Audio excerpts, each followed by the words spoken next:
Então, galera, boa tarde. Esse é um conteúdo que não é para meter o pau no GitFlow, tá? Isso é só uma brincadeira que eu fiz. Mas é porque a gente identificou lá alguns problemas do jeito que a gente trabalha usando o GitFlow, tá? Porque a gente não estava usando ele para o que ele serve. Então, esse conteúdo que eu e o Reva Gomes fizemos, ele não pôde vir, mas ele é de autoria dele também. Agora, falar um pouco de mim. Eu trabalho na Thaler faz 2 anos e meio, por aí. Entrei só como front-end, agora virei drupaleiro como todo mundo, como mando figurino. O objetivo é que todo mundo seja full stack lá, né? A gente tem essa cultura. E eu sempre me interessei muito por Git, né? Aí quando a gente implementou isso lá, eu já quis compartilhar isso, né? Aí o Reva Gomes também, né? Óbvio que ele é um cara muito comunidade. Então é isso. Vamos começar. Fala, você já deve estar careca de saber o que é GitFlow. Eu só vou falar alguns pontos aqui que é onde eu vou focar mais para explicar o que a gente fez. Tá. O GitFlow... Oi? Tem um laser na paradinha. Ah. Bom, é bem straightforward aqui, né? O GitFlow, você gera uma release a partir do começo do seu projeto e você gera um branch onde você vai desenvolver. E a partir desse branch é onde vão sair todas as suas features. E quando você termina um release, que a gente chama, né? Um pacote de features, você vai fechar esse pacote, mandar para o release, mandar para master, se tudo der certo, se for homologado, enfim, e gerar uma tag, que é a versão de fato. Mais alto? Beleza. E, enfim, sempre, esse é o cerne da questão, saindo as features de dev, que é um branch que está em andamento, ele não é um branch que está sendo usado ainda. O único caso que eu não vou sair a feature de dev é quando não é uma feature, é quando é o hotfix. O que é o hotfix? É uma coisa que não pode esperar a release terminar para entregar. Pode ser um bug, pode ser uma feature que, meu Deus, inventei na hora essa feature, tem que entregar. Ela não pode esperar as outras features ser desenvolvidas. Tá. Aí no caso ele sai de master, volta para master e entra no branch de dev já para estar integrado na próxima release. Porque senão ele não tá, né? Ele fica só em master. Agora, isso conflitou um pouco com o nosso contexto de trabalho, porque o GitFlow é muito bom, mas não porque a gente faz. Porque no Drupal, a gente, obviamente não é específico para Drupal, né? Mas a maioria do que a gente faz é outsourcing, porque Drupal é feito para grandes portais e tal. Então, o outsourcing funciona diferente do que um sistema de versionamento onde você fecha pacotes e entrega. Muitas vezes, porque tá sempre rodando, é serviço, sabe? Então, a gente não pode se dar o luxo de ficar esperando, a gente tinha muita coisa para entregar separado e tal. Então, os nossos contextos, né, e as necessidades que a gente tinha. A gente tem uma equipe distribuída, tem gente trabalhando em fusos horários diferentes, então às vezes a única comunicação que a gente tem naquela hora é o código. Se a gente não tiver uma estratégia de versionamento robusta, a gente pode, o cara tá fazendo um negócio lá e eu não sei e eu repito, sabe? Então a gente tem que estar sempre alinhado. Fluxo contínuo, Kanban, a gente usa um board bem parecido com esse, que é o nosso board único. Não cabe a mim explicar o que acontece aqui, mas quando eu cheguei, eu tô com o controle na mão e passando lá, né? E apontando pro laser.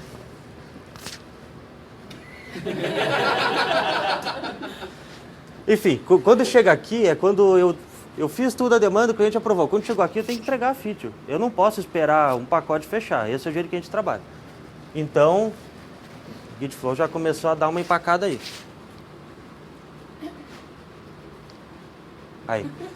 Continuous Integration e Continuous Delivery. É isso aí que eu falei agora. Continuous Integration é eu integrar para testar, né? Antes de homologar. E o Delivery é essa questão. Ela tem que ser entregue quando está pronta. Não tem por que esperar. Isso é um gargalo, isso é custo. Independência entre features. Se eu comecei uma agora e o colega começou depois de mim, só que a dele é muito menor, a dele não pode esperar a minha. Então, se ele terminou antes, ele entrega antes. Simples. Feedback constante. Tem que poder subir a feature para um outro servidor. Se eu quiser integrar com dev, a hora que eu quiser, eu não posso ter... Ah, não, eu vou fazer um deploy agora, ninguém manda para dev, sabe? Isso não pode acontecer. A gente não vai mandar o dev como deploy, a gente vai mandar a feed. Aí a gente começou a enfrentar problemas porque conflitou muito essa nossa cultura com uma coisa que a gente usava, não usava para que ela servia, né? A gente pegou uma coisa que a gente conhecia e achava que estava certo, mas não estava. Não está certo para a gente, né? Que Gitflow ainda é bom. Conflitos, do nada, a gente faz uma integração e gera um conflito que a gente não sabe se é culpa minha, se é código dos outros, se é o quê. Porque a gente não está com noção do histórico muito clara quando a gente faz o Gitflow. Porque a gente sai de um branch onde as features estão sendo desenvolvidas. Ou seja, pode ter coisa ali que não foi entregue ainda. Então, pode ter coisa que está sendo testada, deu errado, estão fazendo de novo. Então, o código às vezes não está o que tem que ser na aplicação. Assim. Então, a gente se atrapalha um pouco com isso. Imprevisibilidade de integração é essa questão, né? Que é gerada por isso aí. Pode dar erros, pode dar conflitos que eu não entendo. Dificuldade de entregar demandas isoladas. Eu vou falar muito disso durante a palestra. O que é isso?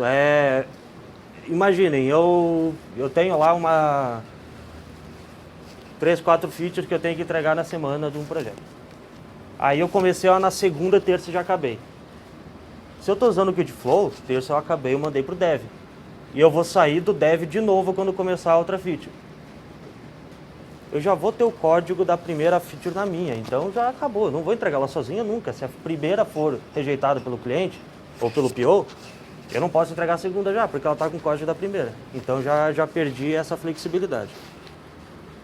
Complexidade da árvore. Vira bem difícil de ler o histórico do Git, muito difícil. Esse cara aí, quem usa alguma ferramenta visual, como o Source Tree, por exemplo, ele traz essa funcionalidade já embutida. Quem prefere a linha de comando como eu, tem o TIG. O que é o TIG? Ele é dentro de um branch só, do branch que você está, ele vai pegar o histórico de commits e montar uma árvore caso necessário. Se eles forem todos... Se todos tiverem um pai só, ele não monta uma árvore, vai ser linear, né? Aqui essa parte em preto, né? Só para não mostrar o nome da galera, que era um projeto privado. Né? Mas enfim, olha essa árvore aqui, ó. Isso aqui, ninguém vai olhar para isso aqui e me dizer que entende isso aí, cara. Eu não sei, cara, esse commit aqui. Porque tá... quanto commit duplicado tem aqui? Provavelmente conflito que resolveram 200 vezes. Sabe? Então, quando eu precisar voltar a algum estado, eu não posso confiar nisso aqui, cara. Isso aqui já não adianta. Se eu precisar resetar para alguma feature que foi implementada, sabe? Eu não vou saber. Eu vou ter que ir lá no branch que fizeram, ver o que foi feito, ver qual é a diferença, vai gerar um diff gigantesco. Por causa desse cara aqui, merge commit. Merge commit, ele... assim, no Git, o único branch que não tem pai é o primeiro. O único commit que não tem pai é o primeiro. Óbvio, o primeiro não tem ninguém antes dele. Mas todos depois tem um commit pai. Menos o merge commit. Ele tem 2 ou mais. Por quê? Quando eu faço, digamos que estou trabalhando sozinho, só eu faço commit aqui, eu estou só num branch. Um commit vai ter sempre como pai o commit anterior, sempre. Agora, aquele galinho ali não é um branch, aquilo ali é o que o merge commit faz. Isso aqui é um branch só, imagina. Então, eu tenho um branch de dev, né, como o Gitflow trabalha, e saio com uma feature de lá. Com duas, digamos. Com 2 features ao mesmo tempo. Quando eu volto à primeira, beleza. Ele põe um commit na frente. Os commits, né? Depende. Quando eu ponho a segunda, ele não consegue botar na frente. Porque eles estão na mesma ordem. Os dois têm o mesmo pai. Então ele faz isso aí, que é o merge commit. Ele faz outro commit mesclando o teu código. Por isso, ele fica aquela árvore lá. Porque isso aqui pode chegar em casos absurdos. Assim. Aí o que a gente adotou para mitigar esses problemas e para realmente a gente ter uma estratégia de Git que condiz com o nosso contexto de trabalho e com todas as dificuldades que a gente enfrentou. Criar branches a partir do branch master. Por quê? Porque o master é o certo, o master é o que o cliente já aprovou, o master é o que está funcionando. Então, a única diferença entre o que eu estou fazendo e o master é o que eu estou fazendo, não é o que os outros fizeram. não é o que eu fiz ontem. Não, é aquela feature, é só isso. Então, aqui eu já vou mostrar os comandos do todo histórico de uma feature. Tá. Então, aqui eu já estou no branch master. Não é mais git flow, eu não tenho um comandinho bonitinho lá para fazer isso. Eu quero ter, mas eu não fiz ainda. Então, assim você cria um branch, beleza? Eu criei o branch myFeature a partir do master. Ele está igual ao master, eu começo a codar em cima dele. O workflow dele é o seguinte, eu termino, eu mando para o branch de integração. Eu testo, se der certo eu mando adiante. O que é adiante? Pode ser direto master, depende. Às vezes a gente tem um homolog no meio aqui, né? Que é para o cliente fazer a homologação e não fazer no mesmo ambiente de teste nosso. Às vezes não, depende. Ou às vezes tem mais. O que interessa é, o processo é sempre o mesmo, a única diferença é que eu vou fazer mais vezes. Então, mandando, digamos que eu só tenho isso aqui, eu mandei para o dev, testei, deu tudo certo, eu mando para master, fazendo a mesma coisa. Eu mandei exatamente o mesmo patch para dev e para master, isso que é importante. Eu não peguei o dev e botei em master. Branch auxiliar. Isso aqui é uma segurança que a gente faz, porque eu vou mostrar depois, a gente usa a estratégia de rebase. O rebase, o que ele faz? Ele pega os commits do branch que eu estou usando para fazer rebase, digamos que estou fazendo rebase do dev, né, da minha feature com o dev. O que o dev tiver à frente de mim, ele vai pegar e botar no meu branch e depois vai aplicar os meus commits do meu branch em cima. Ou seja, eu não posso fazer isso com o mesmo branch em dev e em master, porque eu vou fazer em master e vou estar com os commits de dev. Tem vários jeitos de fazer isso. O jeito mais seguro para mim, que é para evitar a falha humana mesmo, é usar o branch auxiliar. Eu crio um myFeature-dev, que não dá push nesse branch, não precisa, porque isso aqui é só para eu integrar depois. Aí eu crio esse branch, faço o rebase antes de fazer o merge. Esse merge, se eu fizer o rebase antes, ele não vai gerar o merge commit, né? Esse é o meu objetivo com tudo isso. Então, o git fetch para atualizar, né, os branches, eu faço o rebase origin dev. Esse origin, ele não é o branch lá do remoto, ele é uma referência no meu local do remoto lá. Então, quando eu faço o git fetch, eu atualizo esse branch, não o meu dev, o origin/dev. Aí por isso eu faço para ele, para não precisar ir para o dev, atualizar o dev, não, eu faço primeiro aqui, para ver se eu consigo fazer o rebase, se não vai dar muito conflito, se não sei o que, se eu estou fazendo certo. Deu certo. Deu certo. Agora eu vou sim para o branch dev, lá eu vou fazer um reset para o origin/dev, que é o que eu acabei de atualizar com o git fetch.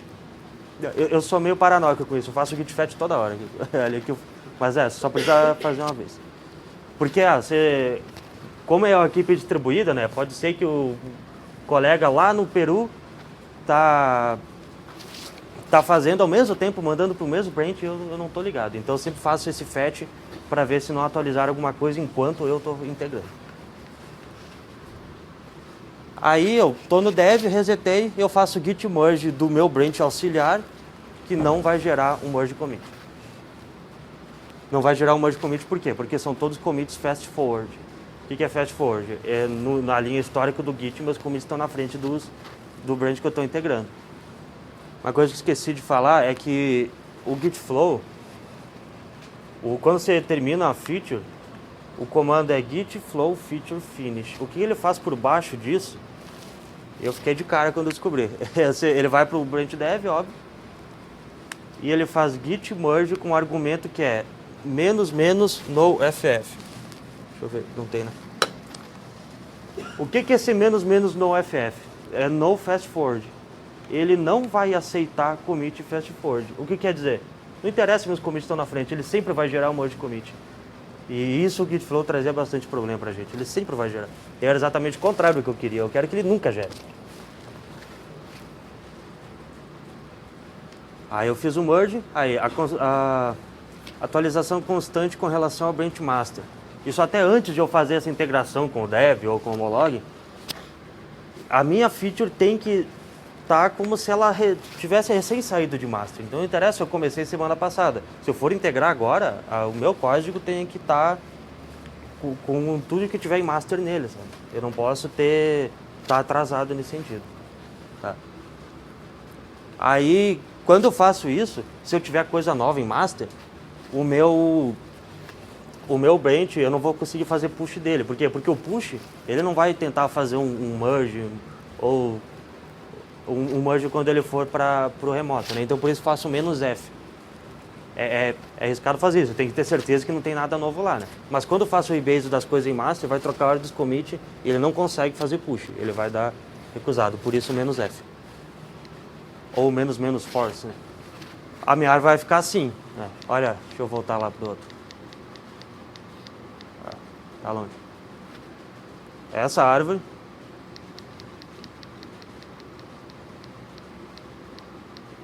Comparado com essa. Vocês veem aqui,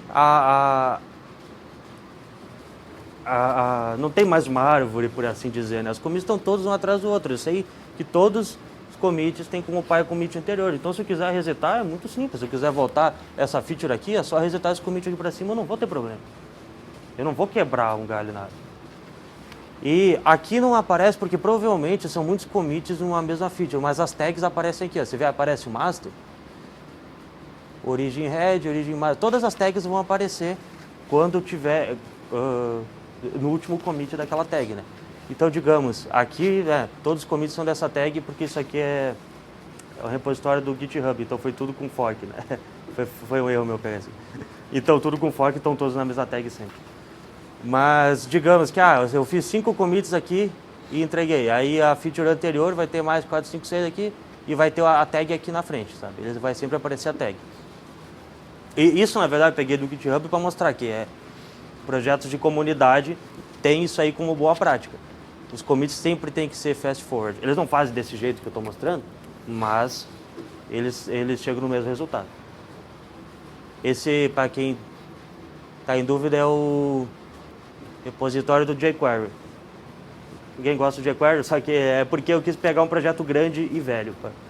Se você for nessa árvore aqui, nesse downtick, vai vindo, eu fui até, sei lá, 2013 e ainda estava assim a árvore, ou seja, eles não pararam esse processo nem um pouco. Eles levam isso a sério há muito tempo já.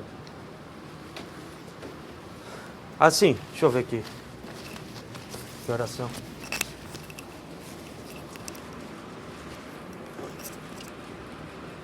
Tem tempo aí. O conteúdo que eu queria mostrar acabou aqui.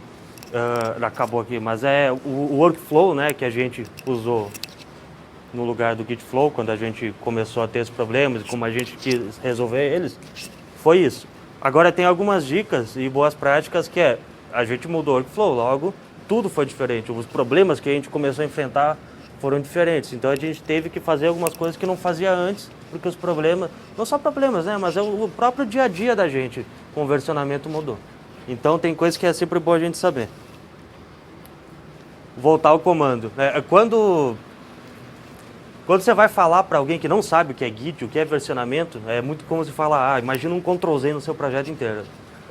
Existe o Ctrl+Z do Git, que é o Git reflog, é o reference log. Então, assim como eu posso voltar commits, fazendo o reset dos commits, dos branches, das tags, eu posso voltar comandos, como se fosse um Ctrl+Z mesmo, como se estivesse usando um programa e desse Ctrl+Z.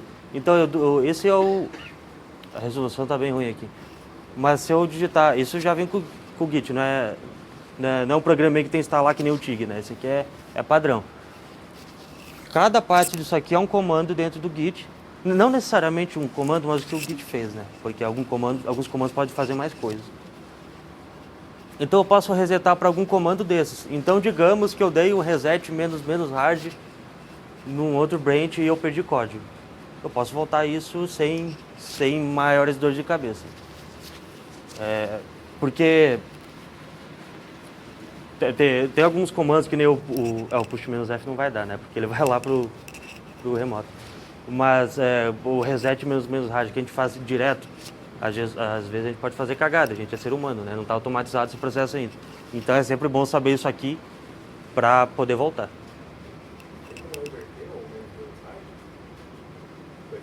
Sim. Tudo que você vê na sua máquina pode reverter, só se eu der um push eu não posso.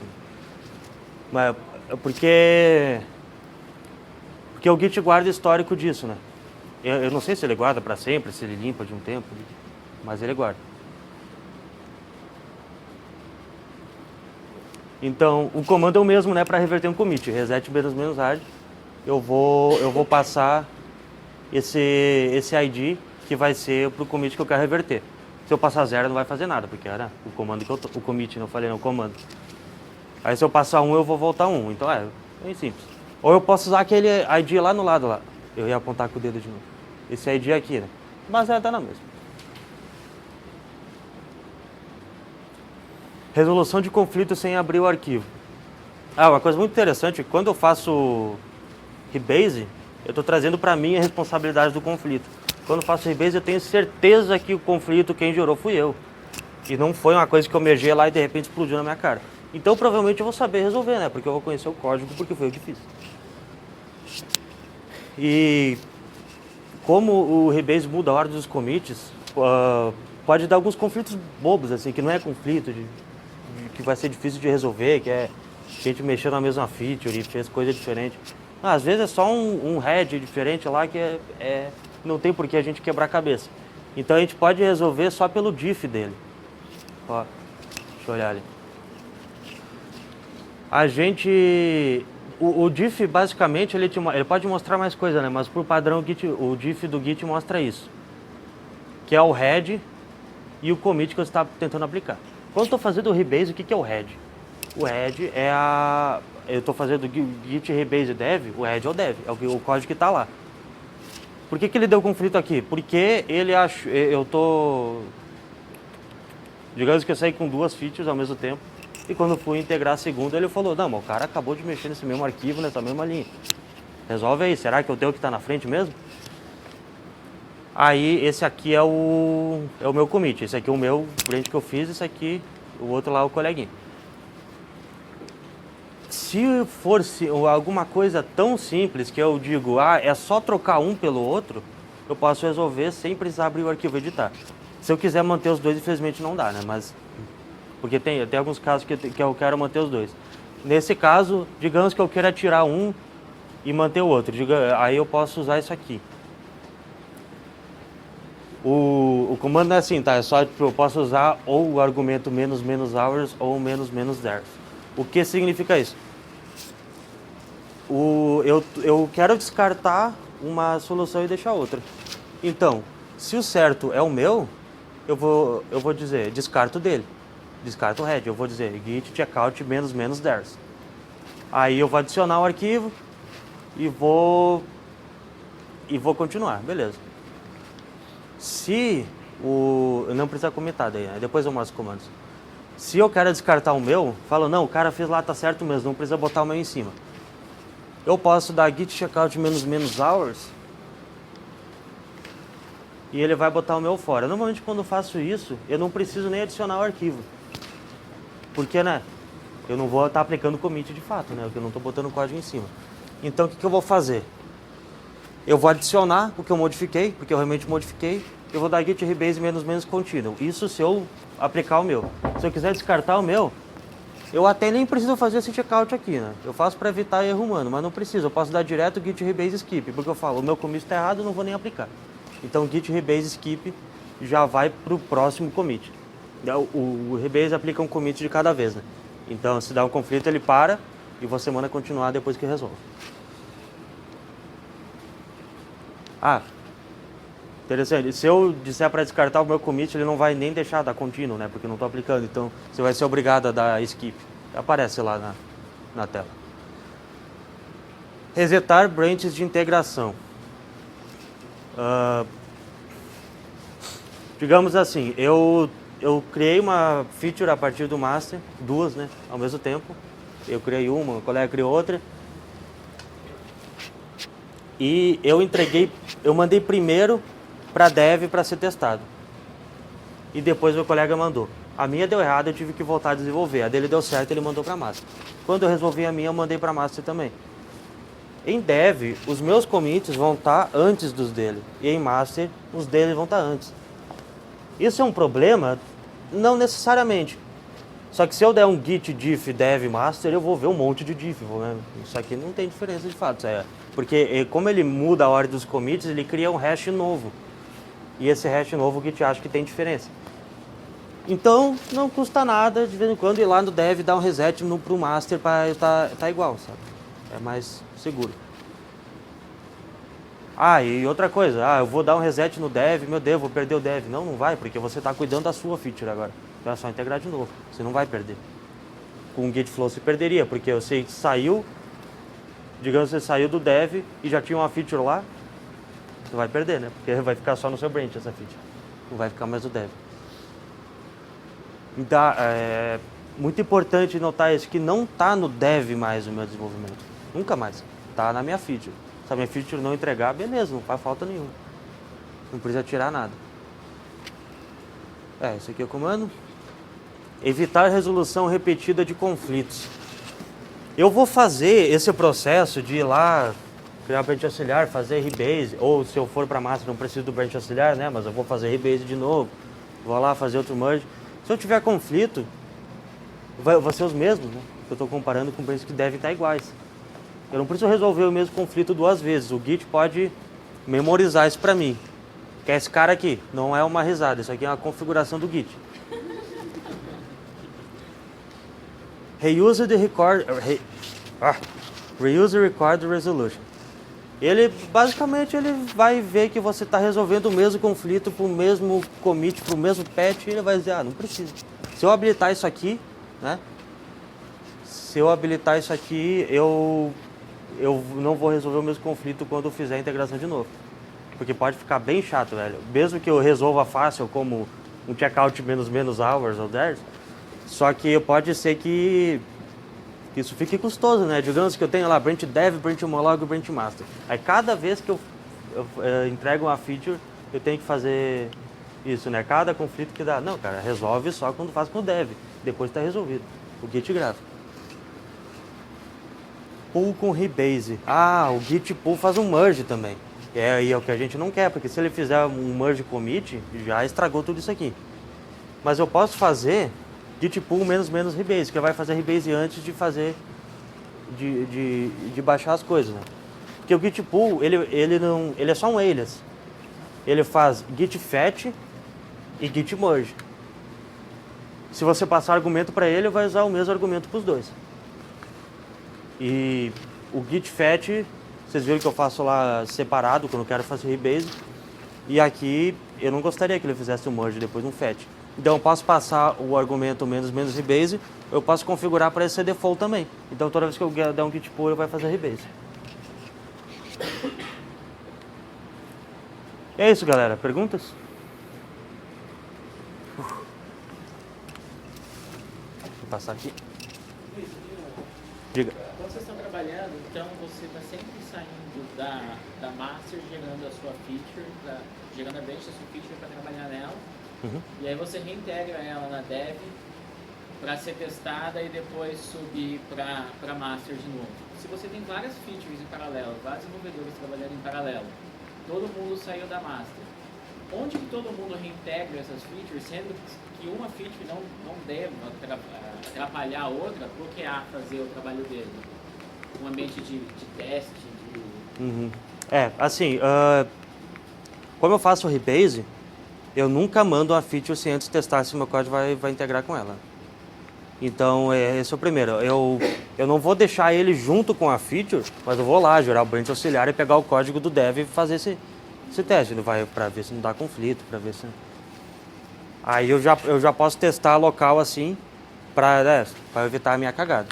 Aí depois que eu vejo que, né, dá certo, quando fizer um deploy vai dar certo. Aí eu vou, o código não vai ser o problema, se tiver problema vai ser outro. Sabe? A questão do código vai estar certo. A questão é mais alguma modificação que você fez, alguma coisa, talvez não dá um conflito de código, mas dá um conflito no side effect? No side effect mesmo. Não, pois é. É que assim, na Natália a gente não tem coluna de QA mais, se você voltar lá no nosso board. Mas se tivesse...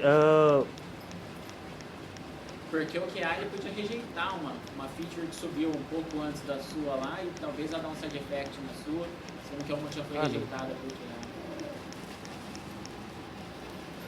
QA. Você vê, a gente não tem QA aqui, a gente tem Ready for Dev, a mão aqui, Dev, aí a aceitação do cliente aqui.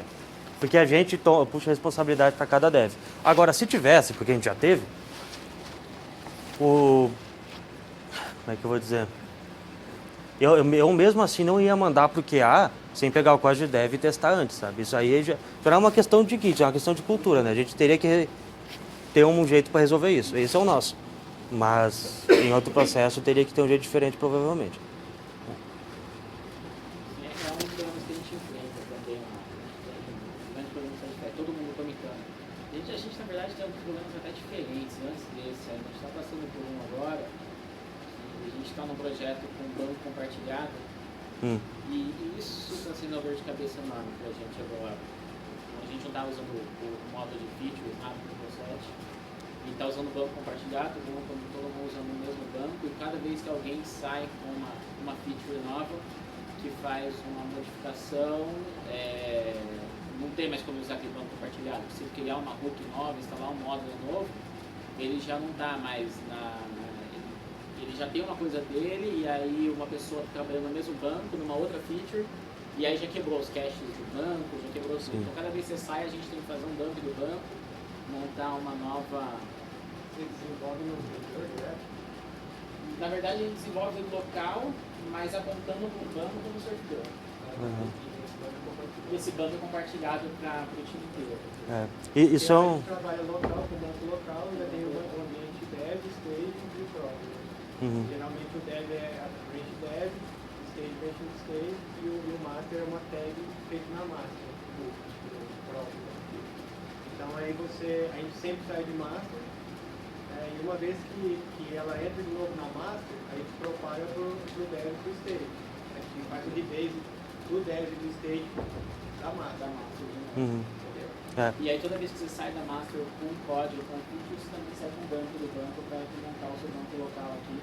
Nem sempre. A gente raramente, a gente trabalha com vídeos também, mas a gente raramente tem que alterar o banco local. Às vezes o banco, a gente fica às vezes 3 meses com o banco, sabe? Fica desatualizado em termos de conteúdo, mas como a gente trabalha com features, com operation management, update hooks, entendeu? Sempre você rodando um update lá. É porque o problema de trabalhar com o banco compartilhado em Drupal é que o Drupal é muita configuração, né? Então ele vai misturar código com o banco. Você vai exportar as coisas, vai ter que subir, e se não tiver traqueado isso, a gente se perde, né?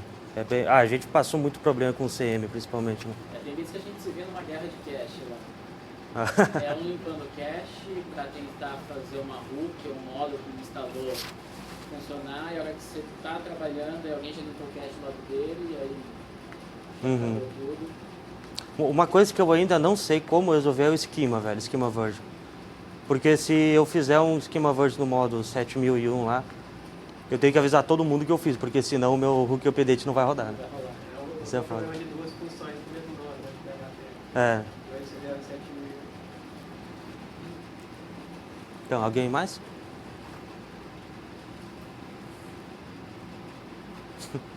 É isso então, galera. Valeu.